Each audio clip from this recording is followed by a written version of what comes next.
દોસ્તો નમસ્કાર। આજે આપણે વાત કરીશું કે એવું અદ્ભુત પાત્ર જે સમાજની અંદર ક્યાંક છુપાઈ જાય છે, ક્યાંક બહાર નીકળે છે, ક્યાંક પરોક્ષ રીતે આપણે જોઈ શકીએ છીએ, ક્યાંક પ્રત્યક્ષ જોઈએ છીએ। અલગ અલગ રીતે એને અલગ અલગ દ્રષ્ટિથી સમાજ એને જુએ છે। ક્યાંક કોઈક એને માં કહે છે, કોઈક એને જુદી રીતે જુએ છે, કોઈક એને ધૂતકારે પણ છે। તો આ એક પાત્ર છે, એક સમાજનું અગત્યનું પાત્ર છે ભાભી। મિત્રો, ભાભી પાત્ર એટલે ખરેખર અદ્ભુત છે। જે એના જોડેથી જે એના ખોળામાં સૂઈને આવ્યો હોય, એના હાથનો રોટલો ખાધો હોય, એનો વહાલ જોયો હોય, એને ખબર હોય કે આ પાત્ર કેવું છે। મિત્રો, આજે ભાભીના પાત્રની એટલે વાત કરી રહ્યો છું કે હું અત્યારે પ્રોફેસર બન્યો છું। એમાં મા બાપ, ભાઈઓ આ બધાનો સહકાર તો હોય, પણ એમાં અગત્યનો રોલ જે કહેવાય એ મારા ભાભી એવા યતીનબેનનો રોલ છે। ખૂબ રોલ, કારણ કે એમનો સ્નેહ, એમનો પ્રેમ, એમનો વહાલ જાણે કે માં ન હોય એવો એમનો અદ્ભુત પ્રેમ।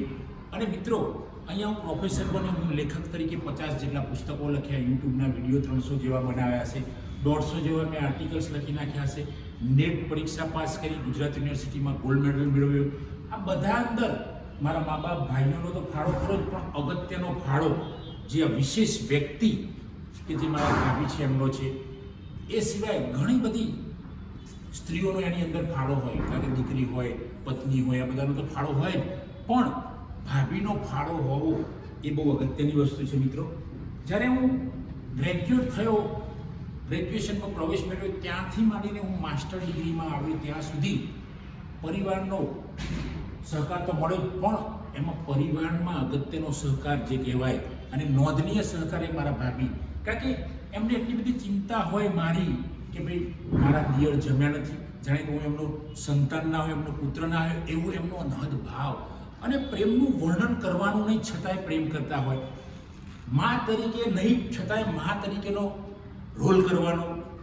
મિત્રો, અઘરી વાત છે, ભાઈ તો આપણો હોય, પણ ભાભી આપણી હોવી એ બહુ મોટી વસ્તુ છે। કારણ કે ભાઈઓ તો લગભગ બધા એક હોય, અને બધા એવું કહે છે કે ભાભી ઘર જુદું પાડી દે છે, ભાભી પરિવારને ભાંગફોડ કરી નાખે છે, વેડફી નાખે છે, વિખેરી નાખે છે। ખોટી વાત છે મિત્રો, આ બધી જ જગ્યાએ નથી હોતું, પણ આ એક અફવાઓ પણ છે।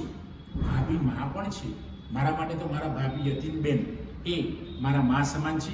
કારણ કે દરેક જગ્યાએ, કોઈ પણ જગ્યાએ જાય તો ભાઈ મારા દિયરને આ ભાવશે, મારા દિયરને આવી ચા ભાવશે। એમના પિયરમાં હું ગયો હોય તો એમના ભાઈને ફોન કરીને કહે કે ભાઈ મારા દિયરને કમ શક્કર ચા ભાવે છે, એમને આ જમવાનું ભાવે છે, કોઈ પણ જગ્યાએ। તો આવો ખ્યાલ આપણી માં રાખે, અને બીજી છે અમારી ભાભી।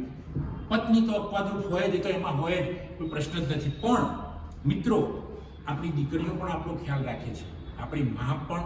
એ તો માનો તો કોઈ પ્રશ્ન નહીં, માની સાથે તો કોઈને કમ્પીટ કરી જ ના શકાય, એની સાથે કોઈ સ્પર્ધા કરી જ ના શકાય। પણ જ્યારે ભાભી એક માં બની જાય છે મિત્રો, ત્યારે સમાજની અંદર એક અલગ પ્રકારનો પ્રેમ પ્રસરી જાય છે। કારણ કે આપણે જનરલી એવું જ માનીએ છીએ કે ભાભી આવે, નવી સ્ત્રી આવે, પિયરમાંથી આવે અહીંયા તો સાસરીમાં બગાડવા જ આવી હશે, એવી માન્યતાઓ વણાઈ ગઈ છે। હકીકતમાં એવું નથી। બધી માન્યતાઓ હોય, અપવાદરૂપ કિસ્સા હોય કે સ્ત્રી સાસરીમાં આવે તો બગાડી દેવા, અપવાદરૂપ ક્યાંક કિસ્સા હોય છે।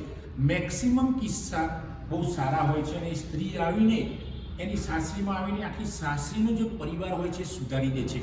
એમાંથી મિત્રો છે કે અમારા ભાભી યતીનબેન, કારણ કે સદાય કદાચ એમના આશીર્વાદ પણ એટલા જોરદાર હતા કે મને ગોલ્ડ મેડલ મળ્યો, એમાં ક્યાંક મારા મમ્મી પપ્પા સાથે, મારા ભાઈઓ સાથે મારી ભાભીના પણ જોરદાર આશીર્વાદ હતા।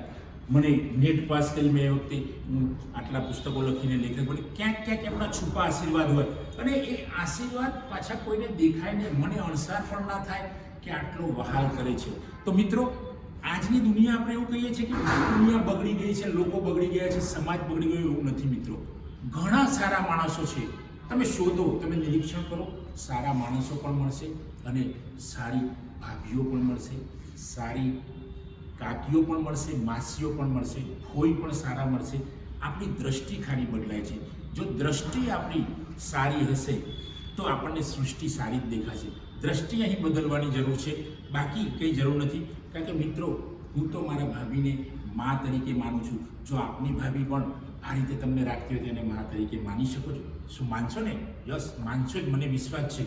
તો આ તો એક એવી અફવાઓ પણ હોય છે કે ભાઈ ભાભીને ને નણંદને બને નહીં, એ પણ વાત ખોટી છે. ભાભીને નણંદ, મેં ઘણા એવા કિસ્સા જોયા છે સમાજની અંદર કે બંને બેનપણીઓ હોય છે, દિયર અને ભાભીને શરૂઆતમાં બને ને પછી ઝઘડા થાય, એ વાત પણ ખોટી છે. આજીવન બને છે. મિત્રો, મારા મોટા ભાઈ દિનકરભાઈના લગ્ન 85માં થયેલા, 1985માં.